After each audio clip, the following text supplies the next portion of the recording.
My stepsons played with my 5-year-old's ears until they ruptured his eardrum, but my husband smiled and called it resilience training. My husband Colin's boys discovered my son Jamie's ears were their favorite toy the day we moved in together. Not teasing, actual torture. They'd grab his earlobes and rotate them like they were tuning an old radio, counting how many full rotations they could get before Jamie collapsed. Colin watched them do it the first time, told me it was good for Jamie to learn endurance from older brothers. Jamie was 5 years old. The boys were 14 and 16. I showed Colin the bruises that went from purple to green to yellow. He said pain built character, that I was raising a weak son who'd never survive real-world challenges, called me overprotective when I started supervising every interaction. His boys learned they were untouchable. The torture evolved into a science experiment for them. They'd test different techniques, document which caused more reaction, pulling straight down versus twisting clockwise, quick yanks versus slow stretches. They named it frequency testing, and told Colin they were playing a music game with Jamie. I bought Jamie earmuffs to wear inside, told people he had sensory issues. The boys would rip them off, say he couldn't wear them during family time. Started doing it during Colin's work calls so I couldn't scream without disrupting his income. He'd emerge afterward to find Jamie sobbing, ears bright red, and conclude Jamie was manipulating me for attention. Took Jamie to a pediatrician who documented bruising consistent with abuse. Colin accused me of doctor shopping for someone who'd agree with my paranoia. The boys heard that conversation, knew they had permission. Started rating each ear-pulling session on a scale Colin had created for Jamie's resilience building. 2 months ago, Colin decided the boys should babysit Jamie while we went to his company dinner. I begged him to hire someone else. He said I was insulting his sons, creating family fractures with my distrust. Came home to find Jamie locked in the bathroom, ears so swollen he couldn't lay his head on either side. The boys said he'd overreacted to a gentle game. Colin believed them, grounded Jamie for lying about his brothers. I started sleeping in Jamie's room, barricading the door with a dresser. Colin removed the dresser and said I was imprisoning our son. The boys would wait until I fell asleep, creep in, and attack Jamie's ears in silence so I wouldn't wake immediately. Jamie stopped crying because it only made Colin punish him for disrupting the household, learned to endure in silence while tears streamed down his face. Last Sunday was Colin's father's birthday dinner. 20 relatives at a steakhouse. Jamie was seated between the boys because Colin wanted a photo of the brothers together. I was at the opposite end of the table,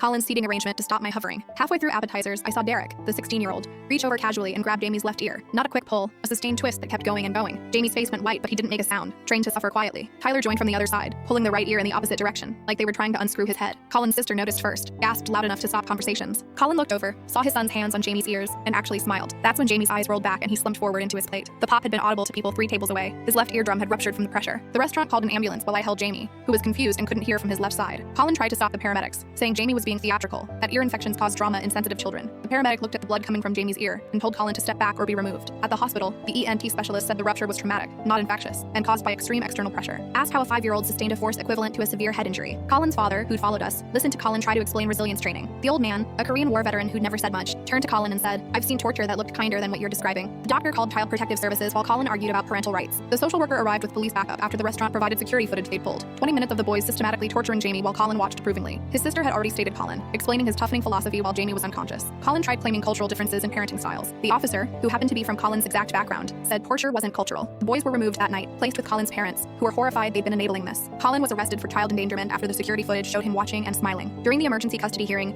the judge watched the footage and asked Colin if he thought prisoners of war deserved less suffering than his stepson. Colin actually tried to answer philosophically before his lawyer stopped him. Jamie's hearing is permanently damaged in his left ear. Colin sends letters about how I've destroyed his family with my softness.